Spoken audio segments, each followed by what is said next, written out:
One of the interesting things during the Trump administration was the constant stream of unsourced, anonymous stories alleging all of these crazy schemes and suggestions that Trump made during various meetings and briefings. And the funny thing about the crazy schemes and crazy suggestions is that if the stories are even true, and when you're getting unsourced, anonymous stories about Donald Trump, we know that it's a giant grain of salt you have to take them with. But in most cases, these crazy schemes and suggestions, if they're true, actually aren't that crazy at all. So here's another great example of this, courtesy of a new book from General H.R. McMaster, a man who we have no reason to believe, but let's just believe him now for the sake of argument. And here's the story from CNN. Until now, Lieutenant General H.R. McMaster has held his fire about his stint in the Trump White House. McMaster served with distinction in key American conflicts of the past decades: the Gulf War, the Iraq War, the war in Afghanistan. But as McMaster recounts in his new book, At War with Ourselves, My Tour of Duty in the Trump White House, in some ways his most challenging tour as a soldier was his last one, serving as the national security advisor to a notoriously mercurial president. Now, before we get to the thing here, we should say that this is the way it always goes. That we're told, up until this point, this person who worked with Trump has stayed out of the spotlight and hasn't said anything and hasn't revealed all the terrible things going on that went on behind the scenes. But now they're coming forward. And they're always coming forward when they have a new book. It's interesting how that works. So in other words, what we're being told is that, this person didn't want to say anything, didn't want to reveal this stuff, until they were able to profit directly off of it. Because you would think that if things really happened in the Trump White House that General McMaster witnessed and maybe was a part of, and he's very troubled by it, and it's a terrible thing, and he wants to let America know about it. But you could have come out at any point prior to this. You could have come out while you were in the White House, or at any point thereafter, and just told us about it. But no, you don't want to tell us about it until it's in a book that you can make money off of.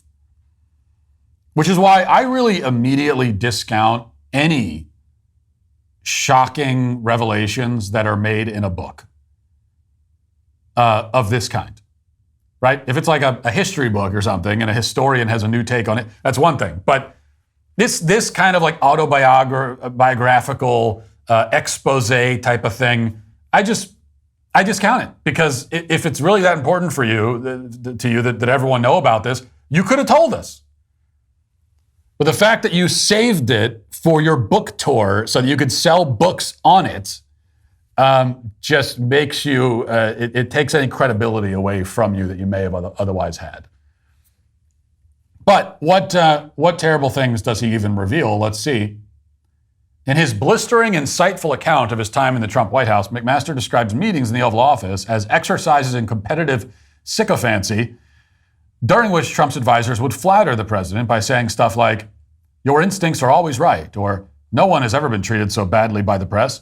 Meanwhile, Trump would say outlandish things like, "Why don't we just bomb the drugs in Mexico?" Or, "Why don't we take out the whole North Korean army during one of their parades?" So that's the crazy idea. One is to take out the whole North Korean army during a parade, and the other is to bomb the drugs, and presumably that means bombing the drug cartels that have all the drugs, and to do it in Mexico. Now again, who knows if he actually said this? Who knows if he actually asked this question? But if he did, well, why don't we? Can we get an answer to the question? I read this whole, I'm not going to buy McMaster's book to read it, but I read the whole article. There's no indication that he answers the question. Why don't we bomb the cartels? Seriously, why don't we? I'd love for someone to answer that. Hillary Clinton, tweeted about this revelation from the book. She remarked on how irresponsible and crazy Trump is or whatever. Well, Hillary Clinton loves bombing people. It's her favorite thing to do is to drop bombs. So why not them? Why not drop a bomb on the drug cartels? Out of all the bombing that we do all the time and have done for the last 30 years, why don't we bomb the foreign criminal organizations that are poisoning and killing thousands of Americans a year? They are actually killing thousands of American citizens every single year. The drug cartels have killed more Americans by far than every Arab terrorist organization combined, times like 1,000, I don't know. So, I could sooner justify that military operation than I could justify anything we're doing overseas or anything we have done overseas for the last 30 years. Because this would be a military operation expressly and directly designed to defend American lives. It would not be done for the sake of any foreign country. It's not done for our allies, quote unquote, but for us, for our people, for our country. Basically, we're going to go and kill the bad guys. And why are we killing the bad guys? Well, because they're killing Americans. And so we're going to kill them. I don't know. That sounds like a great idea. I mean, I am as reflexively non-interventionist as they come, but I would wholly support I would support a full-scale military invasion of Mexico to destroy all the cartels. We could do it. What are they going to do about it? It's not like we haven't given them time to figure out this problem. Thousands of Americans are dying every single year. I think we're more than justified to say, we've had enough of this. We're going to go in and we're just going to kill these people. We're going to wipe them from the face of the earth, and that's going to be it. But we don't even need to do a full scale. I mean, you could use drones. You could do the whole job with drones. Has there ever been a drone strike, a single drone strike on a single cartel boss or drug cartel ever?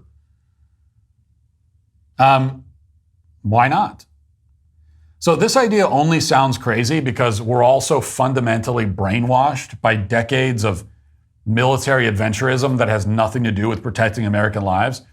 And it's at the point now where the idea of going out and killing bad guys who are actually hurting Americans is like shocking. We hear that and we say, what? Go to war to protect actual American citizens? What is that? What kind of sorcery is this? So to me, this is where Trump is at his best. It's really when electing somebody like Trump pays off. Because you need a guy who's completely outside of the establishment programming, somebody who will look at the situation and kind of say the same thing that maybe you or I would say in that situation. Like coming up with the ideas that a normal person who's outside of the establishment just plopped into one of these media. That's one of the great things about reading these whether they're fanciful accounts or not. I do enjoy actually reading these accounts. I'll never buy the books, but I enjoy reading it because it kind of makes me think like, well, if you just drop me into the middle of an Oval Office meeting, that's probably the kind of thing I would say. It's the kind of thing that just any normal person would say. And that's a good thing.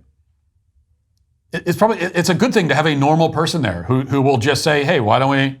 Okay, if you're worried about North Korea, they get their whole military together for a military parade. Why don't we just bomb them then? Kill all of them. They won't have a military left. What are they going to do then? Now, I'm less of a fan of that idea than the other one, only because North Korea really is not a threat to our people. But even so, it's not a bad idea, and it's not a crazy idea, at least. And if we're supposed to believe that a country like North Korea is a threat to us, then yeah, why not? I mean, again, not a crazy idea. It's certainly the kind of thing, like, why not throw it out there? But the drug cartel idea in particular it's not only not crazy, but it seems to me to be plainly a really rational, reasonable thing to do. My only problem with these ideas is that they're just ideas. I'd like to see Trump actually push forward and enact some of these ideas. I'd like to see him not just suggest one of these quote unquote crazy things, but then actually go do it. So that would be my hope for any future administration. Thanks for checking out this video. If you'd like to listen to my full podcast on the go, you can check out The Matt Walsh Show on Apple Podcasts, Spotify, or wherever you get your podcasts.